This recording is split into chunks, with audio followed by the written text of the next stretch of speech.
প্রবন্ধ রচনা। প্রবন্ধ রচনা হচ্ছে মাধ্যমিকে সব থেকে একটি ভাইটাল পয়েন্ট। এই মাধ্যমিকে 2027 সালে যে প্রবন্ধ রচনা আসতে চলেছে সেটা নিয়ে আজ ভিডিওতে কথা বলবো। আর এই ভিডিওটা তুমি যদি সম্পূর্ণ দেখতে থাকো তাহলে তুমি আজকে প্রবন্ধ থেকে কত মার্ক পাচ্ছ? 10 নম্বর। এই 10 নম্বর তোমার ঝুলিতে আজকে অ্যাড করে নাও, কারণ আমি যে আজকে সাজেশন গুলা দেবো সেগুলা থেকেই প্রবন্ধ আসবে 4টি, যে কোনো একটা লিখতে হয় 400 শব্দের। তাই এই প্রবন্ধ রচনা যে 10 নম্বরে থাকছে, তুমি এই 10 নম্বর কিভাবে হাতিয়ে নিবে সেই বিষয়ে সম্পূর্ণ কথা হবে। তারপরে আগে বলি যে বিগত বছরে তুমি ছোট থেকে যে লিখে আসতো প্রবন্ধ রচনা, এই প্রবন্ধ রচনা যদি না করে থাকো তাহলে কিন্তু নাম্বার না পেয়ে থাকো তাহলে কিন্তু এটা খুবই দুঃখজনক। কারণ প্রবন্ধ রচনায় হচ্ছে পাশ করার সব থেকে হাতিয়ার, আর ভালো স্টুডেন্টদের নাম্বার তোলা সব থেকে একটি জাদুকরী ট্রিক্স। জাদুকরী ট্রিক্স কেন বললাম প্রবন্ধ রচনা? কারণ এখানে যারা পাস করে তারা হয়তো এখানে কত মার্ক পায়, 5 বা 6, কিন্তু জাদুকরী ট্রিক্স হচ্ছে ভালো স্টুডেন্টদের জন্য বা স্টার বা আকাঙ্ক্ষিত নাম্বার পাওয়ার যারা আশা করছি তাদের কাছে এখানে লেখার ধরন, কিভাবে লিখতে হয় প্রবন্ধ রচনা, একটা টপিক যদি দিয়ে দেয় সেই টপিকের উপর কি কি বলতে চাইছে এবং কতটা লিখতে হয়, 400 শব্দের তার ধারাবাহিকতা সম্পূর্ণ মেনটেন করলে তবে 10 পাওয়া যায়। তাই তোমাকে আমি এই ভিডিওতে এমন ভাবে বলে দেবো যে কিভাবে লিখতে হয়, কিভাবে হচ্ছে কি এই প্রশ্ন সাজেশন আসে এবং কোনগুলো আসে, বিগত বছরে কোনগুলো এসেছে সেগুলো নিয়ে কথা বলবো। তার আগে বলি 2026 সালে কি কি প্রশ্ন এসেছে, চলো দেখে নি। এটি হচ্ছে 2026 সালের প্রশ্ন মাধ্যমিকের। এই মাধ্যমিকের সবার শেষে 11 নম্বরের প্রশ্নের মধ্যে আছে কম বেশি 400 শব্দের যে কোনো একটি বিষয়ের প্রবন্ধ রচনা করো। এখানে 10 নম্বর আছে। 1 নম্বরে কি প্রশ্ন দিয়েছে? বিজ্ঞান মানসিকতা ও কুসংস্কার। 2 নম্বর দিয়েছে বাংলার উৎসব। 3 নম্বর দিয়েছে তোমার জীবনে একটি স্মরণীয় অভিজ্ঞতা, এবং 4 নম্বর দিয়েছে একটি বিদ্রোহের আত্মকথা। এই 4টে প্রশ্ন দিয়েছে, 4টের মধ্যে যে কোনো একটা লিখতে হবে।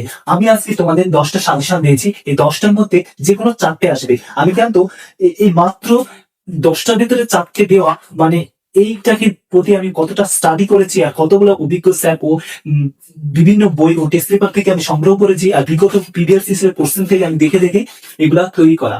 আর এগুলা শুধু কি সাজেশন নয়, এগুলো স্কুলের স্যার ও বোর্ডের স্যারদের সঙ্গে পুরো কথা বলে তাদের সাথে যে সাজেশন আমাকে পাঠিয়েছে সেগুলো থেকে দেওয়া, তার বেশি না। তাই দেখো, প্রথম প্রশ্ন আমি রেখেছি আমাদের পরিবেশ সমস্যা ও প্রতিকার। যদি পরিবেশ থেকে কোনো প্রশ্ন দিয়ে থাকে প্রবন্ধ রচনা থেকে, তাহলে পরিবেশের রক্ষার পরিবেশ রক্ষার কারণ লেখো, বা পরিবেশ দূষণ ও তার প্রতিকার, এইরকম ভাবে যেটাই আসে না কেন সেটা তুমি এই টপিকটা যদি পড়ে থাকো তো এটা কিন্তু লিখতে পারছো।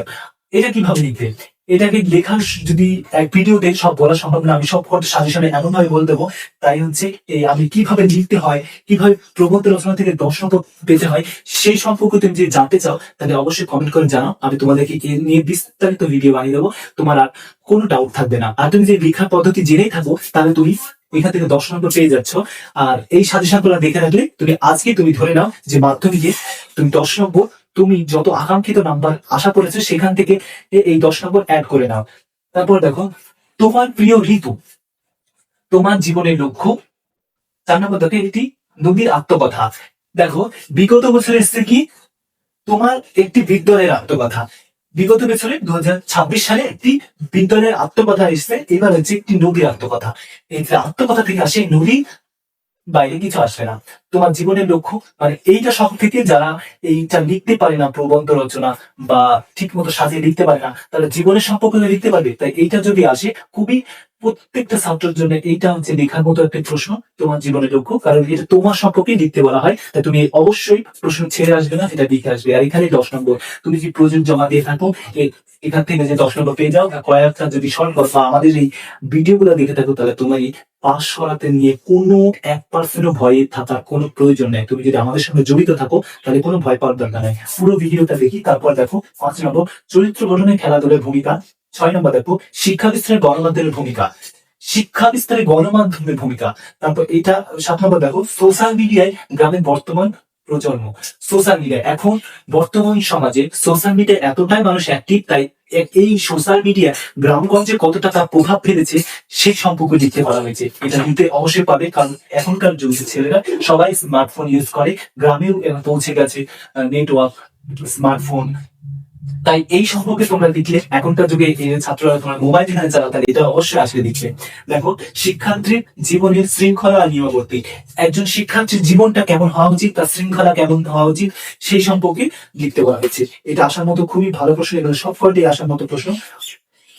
প্রাকৃতিক বিপর্যয় সমস্যা প্রতিকার, মানে প্রাকৃতিক বিপর্যয় কি, যেমন ঝড় বৃষ্টি সুনামি হচ্ছে কি, এরকম কিছু যে প্রাকৃতিক মানে প্রাকৃতিক বিপর্যয় যে ঘটনাগুলি ঘটে সেই সমস্যা এবং সেই সমস্যাকে সমাধান করা তার প্রতিকার, দুটো ভাবে লিখতে বলা হয়েছে। এটা খুবই ভালো প্রশ্ন। দেখো 10 নম্বর, একটি ভ্রমণের অভিজ্ঞতা। যে একটি ভ্রমণের অভিজ্ঞতা, তুমি যেখানে যেখানে ঘুরতে গিয়েছো সেই অভিজ্ঞতা থেকে লিখতে বলা হয়েছে। এই প্রশ্নটা এমন কোন ছাত্র নেই যে সে লিখতে পারবে না। আমাদের এই ভিডিওতে যদি তুমি কমেন্ট করো কিভাবে লিখতে হয়, তুমি লিখতে পেরে যাবে, কারণ তোমার একটি ভ্রমণের অভিজ্ঞতা, বুঝতে পেরেছো, তুমি তুমি কোন জায়গায় ঘুরতে গেছো সেই সম্পর্কে লিখতে বলা হয়েছে। তাই তুমি যদি এই কটা দেখে রাখো তাহলে ব্যাস। তারপরেও যদি বলো যে 10টার ভেতর 4টে চলে আসবে, অবশ্যই আসবে, তাও আমি অথবা দিয়ে রেখেছি। এবার দেখে রাখতে যদি মন চাই তাহলে দেখে রাখতে পারে কম্পিউটার ও আধুনিক পৃথিবী, অথবা সময়ের মূল্য।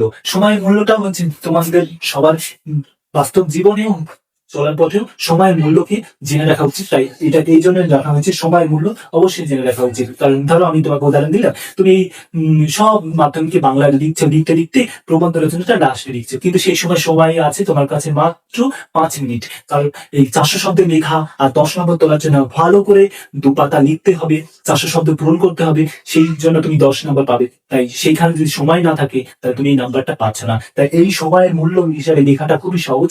তুমি যদি মাধ্যমিকে ভালো রেজাল্ট করতে চাও আর এই এই আমাদের সাজেশন গুলো দেখে থাকো, তাহলে রেজাল্ট করা কোনো ব্যাপার না, তোমার স্টার্ট তোলাটাই হচ্ছে সব থেকে ইজি হয়ে যাবে। বুঝতেই পারবা না যে কখন তুমি ভালো মার্কস হয়ে গেছে। শুধু আমাদের সঙ্গে জড়িত থাকো। আর তুমি যদি মাধ্যমিকে A to Z বাংলার ইনফরমেশন যেতে চাও তাহলে অবশ্যই লাইক করে কমেন্ট করে তোমাদের প্রশ্ন, যে কোনো প্রশ্নের উত্তর জানার জন্য কমেন্ট করবে এবং আমাদের পাশে জড়িয়ে থাকার জন্য ভিডিওতে সাবস্ক্রাইব করে পাশে থাকবে। ভিডিওটা সম্পূর্ণ দেখার জন্য অসংখ্য ধন্যবাদ।